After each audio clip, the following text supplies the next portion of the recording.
Okay, well, the first thing is this.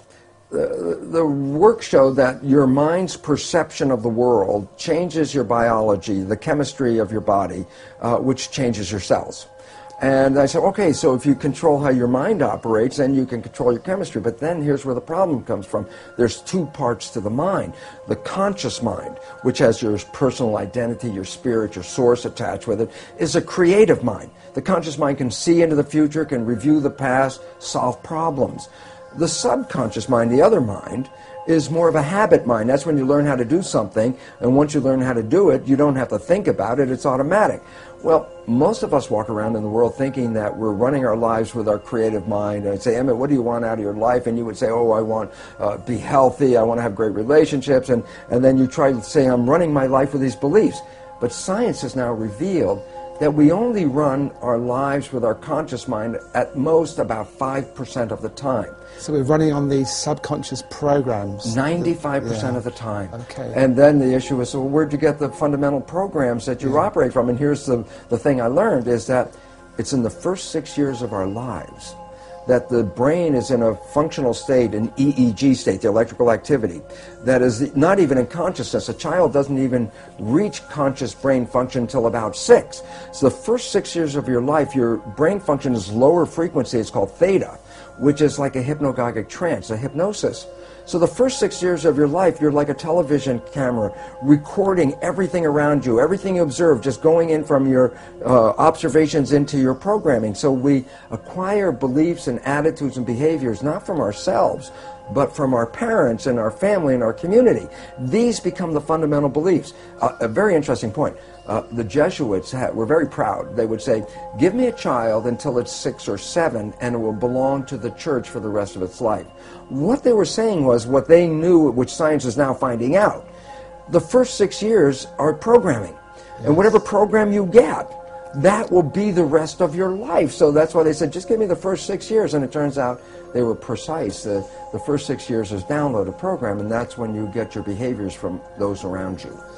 So you were able, by realizing this, to then look at how you were living your life on a practical level and say, I am not going to be governed by these pre-programs.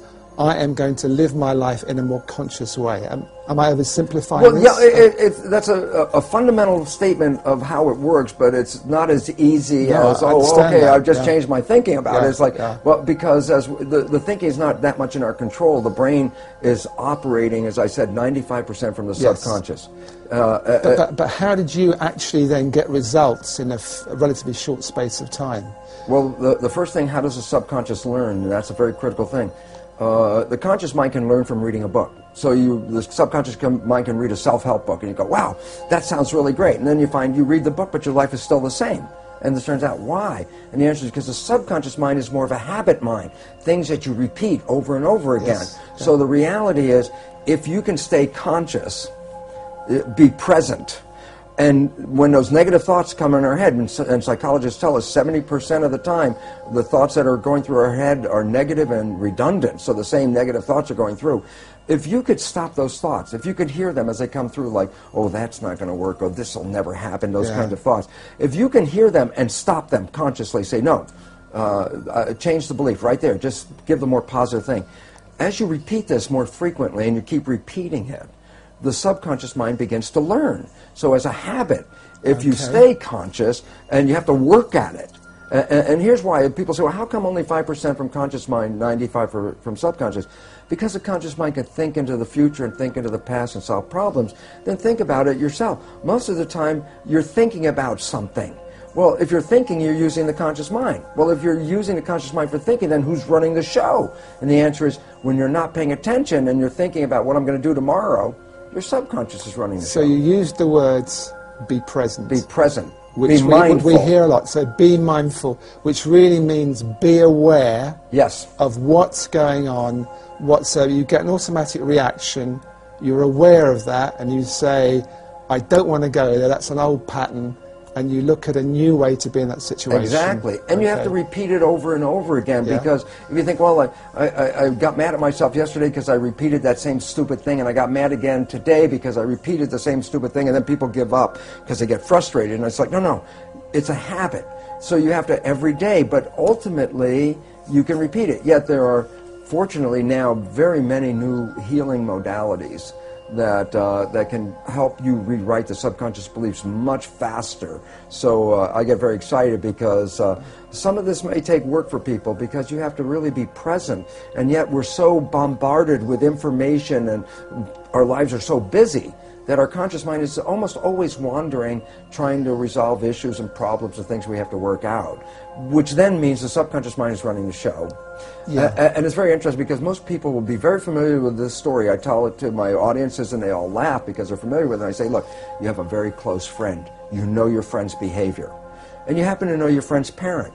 And at some point you see that your friend shares the same behavior as their parent. So you casually volunteer, you go, you know, Bill, you're just like your dad. And that's when you have to back away from Bill. Because Bill's the first guy that says, how can you compare me to my dad? And everyone laughs because they're familiar. But I say, no, there's two very profound points from that one story. And profound point number one, everybody else can see that Bill behaves like his dad. He got his programming from his dad. It's only Bill who doesn't see it. Yeah. And profound point number two, we're all Bill. Because all of us got programming, and all of us operate with these programs, and we don't even see we're doing it. That we, even when told we're doing it, will deny that we do these behaviors because we don't even see when we're doing it. That's why it's called subconscious, below conscious. Because you went from, and I'm quoting from your book, wanting to be anyone but me, yes, to being, I think you quote yourself as the happiest man in the world. You felt so happy. Oh my So you gosh. proved that this can work. Well, I had to, because I said when I first started talking about it, it was from an academic, conscious point of view. This is what I learned. But my subconscious programs were still exactly the same. So while I had this wonderful knowledge, my life still wasn't anything I wanted to brag about it, because it wasn't. And as you know, that old game, well, who would you like to be? And I could think of anybody I'd rather be than me. And yet, when I started to apply the new science and rewrite the subconscious so it supported me rather than the programs of limitation or disempowerment that we get from our parents and our community as children, which almost all of us get, when I put in the new programs, all of a sudden I started to find, my goodness, my life completely turned around. All wonderful things started happening in my life. I was healthier. I haven't been to a doctor in 20 years. I don't need that. I don't take any of their drugs. Why? Because most of the illness is just from the stress of not living in harmony. And when you learn to get rid of the limiting programs that we got as children and put in programs that support you, guess what? Then all of a sudden the place turns into heaven. And it's interesting, I tell people, well, you create your own life, and then they look around and go, I don't want responsibility for this, but I say, well, you didn't know you were creating with these unconscious beliefs.